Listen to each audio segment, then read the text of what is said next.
Inulan ng kritisismo ang kontrobersyal na pahayag ng isang kongresista. Sabi kasi niya, kasalanan ng mga biktima ang kanilang sinapit sa hagupit ng mga bagyo. Viral ngayon si Pangasinan 2nd District Representative Marco Wangco matapos makipagmatigasan sa mga netizen at panindigan ang kanyang reaksyon sa mga naging biktima ng mga nagdaang bagyo. Sa loob ng isang araw, may 1.9 million views agad ang pahayag na ito ng kongresista na sinisisi ang mga biktima dahil sa floodplain umano gumawa ng tirahan.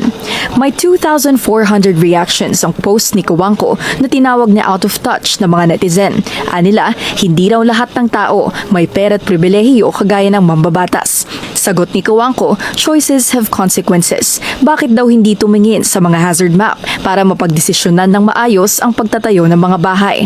Sa isa pang pahayag nito, tila sang-ayon ng kongresista sa edited meme ni Paris Hilton na may nakasulat na "Stop being poor." Paliwanag ni Wangco, to be rich is glorious. Sa paglandfall ng bagyong Uwan kahapon, nanawagan pa si Wangco sa kanyang official social media page na mag-evacuate na ang mga residente ng kanilang distrito matapos itaas ang signal number 4 sa kanila.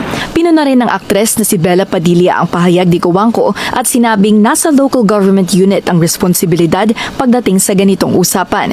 Tila pinaringgan din ng aktres ang kontrobersyal na aktor at developer ng Monterazas de Cebu na si Slater Young, ang proyektong nasa ilalim din ng investigasyon kaugnay ng pagbaha sa lugar.